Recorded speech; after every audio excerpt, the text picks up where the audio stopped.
जय जगन्नाथ नमस्कार।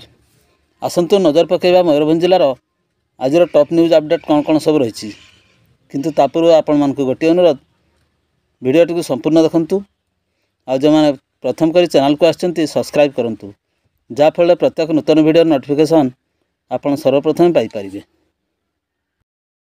आज प्रथम खबर नीति ग्राम रे जन्मय माझी परिवार दराजीर्ण अवस्था पाल तले रहिबा घटनास्थल को परिदर्शन कले स्थानीय वीडियो। बांगीरबासी निर्वाचन मंडल नीति ग्राम रे जन्मय माझी परिवार घर खंडे न पाई जरीपाल तले बसवास करुथिले। ए खबर पाई विधायकों स्वतंत्र टीम घटनास्थल को जाई तांकर दुर्दशा समस्या विषय में विधायक को अवगत करने साहाय्यर हाथ बढ़ाई। तेबे दिवा 2 घटिका समय घटनास्थल को स्थानीय वीडियो एवं आरआई पहुंची घटनार तदंत कर समस्त प्रकार सरकारी सहायता जगाई देवा प्रतिश्रुति देइछन्ति। परवर्ती खबर बारिपदा स्थित स्टाडियम रे साहनी कप 2024 उद्घाटित। 18 वर्ष पर बारिपदार अनुष्ठित होछि राज्यस्तरीय साहनी कप। बुधवार अपराह्न 2 घटिका समय स्थानीय बारिपदा स्टाडियम रे मयूरभंज एथलेटिक एसोसिएशन अनुकूल तथा ओडिशा फुटबॉल एसोसिएशन 63तम राज्यस्तरीय अंतजिला फुटबॉल चैंपियनशिप साहनी कप 2024 आरंभ होइछि। एही अवसर में स्टाडियम ठारे एक उद्घाटन कार्यक्रम अनुष्ठित होइछि। मुख्य अतिथि भाव में महाराणी रश्मि राजलक्ष्मी भंजदेव जोगदे उद्घाटन करथिबा बेले मयूरभंज एथलेटिक एसोसिएशन साधारण संपादक विजय कुमार दास को सभापतित्व में अनुष्ठित एही कार्यक्रम में ओडिशा फुटबॉल एसोसिएशन सभापति असितपति मयूरभंज एथलेटिक एसोसिएशन उपसभापति विवेकानंद पट्टनायक एवं सुब्रमण्यम महांती उपस्थित रही। सहित समस्त वार्ड काउंसिलर मध्य उपस्थित रही। यही साहनी कप दीर्घ 9 दिन धरी चलिबार अछि। परवर्ती खबर प्रबल वर्षा कारण कष्टा आश्रम रास्ता निकट में उपुड़ी पड़ा 2टी अस्वस्थ गछ अल्पक वर्तिले 2 परिवार। 2 दिन धरी प्रबल वर्षा कारण बुधवार भोर प्राय 4:30 समय बारिपदा सहर 21 नंबर वार्ड स्थित कष्टा आश्रम रास्ता निकट में 2टी अस्वस्थ गछ उपुड़ी पड़ा। तेबे रास्ता पार्श्व जाइथिबा विद्युत तार छिड़ाई 2टी घर उपरे पड़िबार घर गुड़िक भांगी चुरमार हो जाइथिला। तेबे सेठारे बास करुवा लोके अल्पके वर्ती जाइथिबार सूचना मिलछि। सेपटे विद्युत तार छिड़ी पड़िबार दीर्घ समय धरी विद्युत सरबराह बंद रहिथिला। परवर्ती खबर करंजा ब्लॉक पक्षरु बडगांठारे स्वच्छता ही सेवा कार्यक्रम अनुष्ठित। करंजा ब्लॉक पक्षरु बडगांठारे दिवा 10 घटिका ठारू अपराह्न 5 घटिका जाए दिवसव्यापी स्वच्छता ही सेवा कार्यक्रम वीडियो सुशांत कुमार सुतार अध्यक्षतार अनुष्ठित होइछि। स्वयं सहायता गोष्ठीर महिला स्वच्छ साथी माने गाँ को गाँ बुली लोक मानकु रास्ता कड़े अवर्जना न पकाइबा निजकु स्वस्थ रखा सचेतनता करथिले।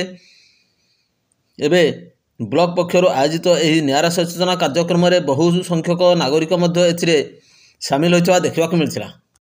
परवर्ती खबर 8 नंबर जातीय राजपथ कृष्णचंद्रपुर सेंट्राल नर्सरी सम्मुख में अजणा गाड़ी धक्कार वृद्धों मृत्यु। मृतदेह व्यवच्छेद कला पुलिस। मृतक जनक होचंती दांतिया महाग्रामर 60 वर्षीय बेणुधर धड़। सूचना मुताबक बेणुधर निकटस्थ जंगलरू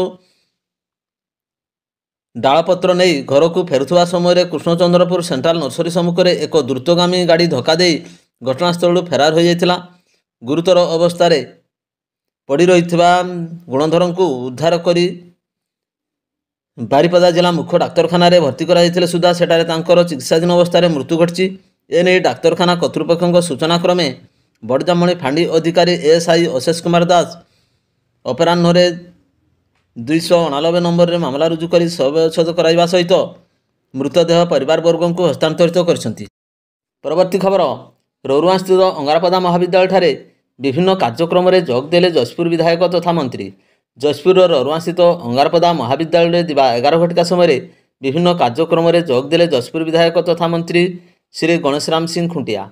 श्री खुंटिया यही कार्यक्रम में जोगदे परिवेश संतुलन किपरि करा जाय पारिबो से विषय में छात्र छात्री मानकु बुझाइबा सहित महाविद्यालय परिसर में वृक्षारोपण करथिले।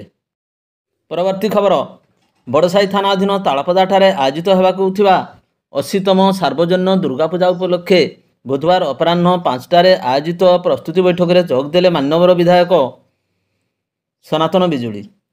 1944 मसीहा ठारू आरंभ करा सार्वजनिक दुर्गा पूजा कमिटीर सभापति तथा कृषि वैज्ञानिक डॉक्टर जगन्नाथ पात्र अध्यक्षतार आयोजित प्रस्तुति बैठक में मान्यवर विधायक श्रीयुक्त बिजुली समेत जिला परिषद सदस्य सुभाषिनी नायक ପ୍ରାକ୍ତନ ସମିତି ସଭ୍ୟ ପ୍ରକାଶକର ମହାପାତ୍ର, ପ୍ରାକ୍ତନ ଜିଲ୍ଲା ପରିଷଦ ସଦସ୍ୟ ସୁନୀଲ କୁମାର ଦାସ, ସ୍ଥାନୀୟ କଲେଜ ଅଧ୍ୟକ୍ଷ ପ୍ରଦୀପ ପଣ୍ଡା, ସାମ୍ବାଦିକ ଅମିୟ କୁମାର ବଳା, ଆୟୋଜକ କମିଟିର ଲକ୍ଷ୍ମୀ ନାରାୟଣ ସେନାପତି ପ୍ରମୁଖ ଯୋଗଦେଇ ବହୁ ମୂଲ୍ୟବାନ ମତାମତ ଦେବା ସହିତ ସାର୍ବଜନୀନ ଦୁର୍ଗାପୂଜାର ସଫଳ ରୂପାୟନ ନେଇ ବିଭିନ୍ନ ଦିଗ ଉପରେ ପୁଙ୍ଖାନୁପୁଙ୍ଖ ଆଲୋଚନା କରିଥିଲେ।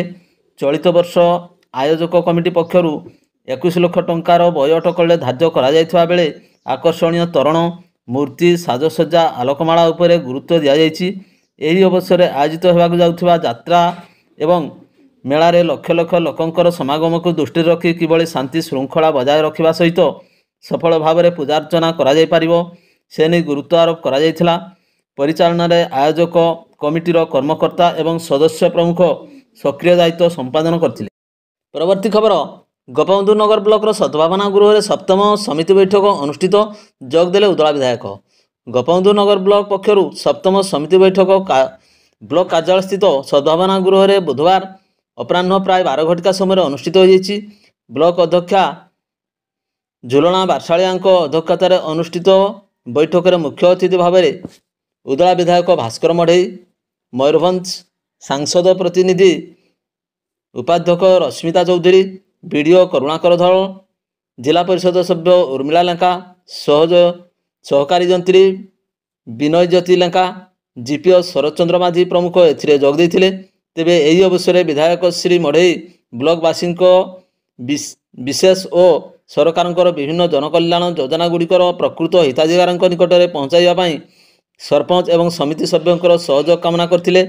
ଏହି ବୈଠକରେ ବ୍ଲକ ସହ ଜଡ଼ିତ ବିଭିନ୍ନ ବିଭାଗର କର୍ମଚାରୀ, ବିଭିନ୍ନ ଲାଇନ୍ ଡିପାର୍ଟମେଣ୍ଟ ପ୍ରତିନିଧି ଏବଂ ସରପଞ୍ଚ ଏବଂ ସଭ୍ୟମାନେ ଯୋଗ ଦେଇ ଆଲୋଚନାରେ ଅଂଶଗ୍ରହଣ କରିଥିବା ଦେଖିବାକୁ ମିଳିଥିଲା। ପରବର୍ତ୍ତୀ ଖବର, ହାତୀ ଆତଙ୍କରେ ଝିଲିରିବଣି ପ୍ରାଥମିକ ବିଦ୍ୟାଳୟ ଛାତ୍ରଛାତ୍ରୀ। ମୟୂରଭଞ୍ଜ ଜିଲ୍ଲାରେ ହାତୀ ଆତଙ୍କ ଜାରି ରହିଥିବା ବେଳେ ଗତ 24/9/2024 ମରଡ଼ା ବ୍ଲକ ଅଞ୍ଚଳରେ ହାତୀ ଜଣଙ୍କର ଜୀବନ ନେଇଥିବା ବେଳେ ଭାଲିଆଡିହା ଗ୍ରାମ ପଞ୍ଚାୟତ ଝିଲିରିବଣି ପ୍ରାଥମିକ ବିଦ୍ୟାଳୟ ଛାତ୍ରଛାତ୍ରୀଙ୍କ ମଧ୍ୟରେ ଏକ ପ୍ରକାର ଆତଙ୍କ ଖେଳିଯାଇଛି। ସୂଚନା ଅନୁଯାୟୀ ପୂର୍ବ ଦିନ ଘଟଣା ଭିଆଇଥିବା ହାତୀଟି ବର୍ତ୍ତମାନ ସୁଦ୍ଧା ବିଦ୍ୟାଳୟ ନିକଟବର୍ତ୍ତୀ ଅଞ୍ଚଳମାନଙ୍କରେ ଘୁରି ବୁଲୁଥିବା ବେଳେ କୌଣସି କାରଣରୁ ନିକଟବର୍ତ୍ତୀ ଜଙ୍ଗଲରେ ହାତୀ ପ୍ରବେଶ ନେଇ ସୂଚନା ପ୍ରକଟ ହୋଇଥିଲା। ତେବେ ଏନେଇ ଉକ୍ତ ସ୍କୁଲର ଛାତ୍ରଛାତ୍ରୀ ସମେତ ବିଦ୍ୟାଳୟ କର୍ତ୍ତୃପକ୍ଷ ବିଚଳିତ ହୋଇପଡ଼ିଥିବା ଦେଖିବାକୁ ମିଳିଥିଲା।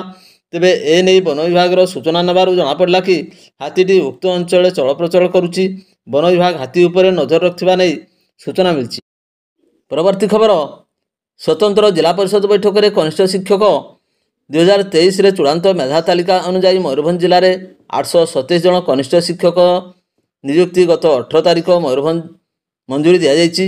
ଏହି ମେଧା ତାଲିକାରେ ସ୍ଥାନିତ ହୋଇଥିବା 827 ଜଣ କନିଷ୍ଠ ଶିକ୍ଷକଙ୍କୁ ନିଯୁକ୍ତି ପତ୍ର ପ୍ରଦାନ ନିମନ୍ତେ ଜିଲ୍ଲାପାଳ ତଥା ମୁଖ୍ୟ ନିର୍ବାହୀ ଅଧିକାରୀଙ୍କ ସହ ସେମାନଙ୍କର ଏକ ଚୁକ୍ତିନାମା ଆଗାମୀ 27 ତାରିଖ ଶୁକ୍ରବାର କ ବର୍ଗ ଏବଂ 30 ତାରିଖ ସୋମବାର ଖ ବର୍ଗ ପାଇଁ ବାରିପଦା ମହାରାଜା ପୂର୍ଣ୍ଣଚନ୍ଦ୍ର ସରକାରୀ ଉଚ୍ଚ ବିଦ୍ୟାଳୟ ପ୍ରାଙ୍ଗଣରେ ଅନୁଷ୍ଠିତ ହେବ। ଏଥିସକାଶେ ସମସ୍ତ ପ୍ରାର୍ଥୀ 11 ଟଙ୍କିଆ ଷ୍ଟାମ୍ପ ପେପର ମୟୂରଭଞ୍ଜ ଜିଲ୍ଲା ୱେବସାଇଟ୍ରେ ପ୍ରକାଶିତ ଚୁକ୍ତିନାମାରେ ନକଲ ଅନୁଯାୟୀ ନିଜ ନିଜ ତଥ୍ୟ ପୂରଣ କରି ଧାର୍ଯ୍ୟ ଦିନ ଆଣିବାକୁ ନିର୍ଦ୍ଦେଶ ଦିଆଯାଇଛି। ଏହାପରେ ସମସ୍ତେ ଆଗାମୀ ଅକ୍ଟୋବର 4 ତାରିଖ ଅପରାହ୍ନ 4ଟା ସୁଦ୍ଧା ସ୍ଥାନୀୟ ଜିଲ୍ଲା ଅଧିକାରୀଙ୍କ ନିକଟରେ ରିପୋର୍ଟ ପ୍ରଦାନ କରିବେ। ସମସ୍ତଙ୍କ ପାଇଁ ରାତ୍ର ଭୋଜନର ସହ ରହିବାର ବ୍ୟବସ୍ଥା କରାଯାଇଛି। ସମସ୍ତେ ଆଗାମୀ ଅକ୍ଟୋବର 5 ତାରିଖ ଭୋର 5ଟା ସମୟରେ ଏଠାରୁ ବାହାରି ଭୁବନେଶ୍ୱର ସ୍ଥିତ କଳିଙ୍ଗ ଷ୍ଟାଡିୟମରେ ପହଞ୍ଚିବେ ଏବଂ ସେଥି ନିମନ୍ତେ ପ୍ରଶାସନ ପକ୍ଷରୁ ସମସ୍ତ ବ୍ୟବସ୍ଥା କରାଯାଇଛି। ପରବର୍ତ୍ତୀ ଖବର, ହସ ଖୁସିର ପରିବାରରେ ଖେଳିଗଲା ଦୁଃଖର କଳାବାଦଲ, ଉଜୁଡ଼ିଗଲା ସୁନାର ସଂସାର। ଗୋଟିଏ ଜୁଇରେ ଦୁଇ ଭାଇଙ୍କର ଦୁଃଖ, ପରିବାର ଲୋକଙ୍କର କାନ୍ଦ ବବାଳିରେ ହୃଦୟ ଫାଟି ପଡ଼ୁଥାଏ। ଏମିତି କିଛି ଚିତ୍ର ଦେଖିବାକୁ ମିଳିଥିଲା ଚନ୍ଦନପୁର ଗ୍ରାମରେ।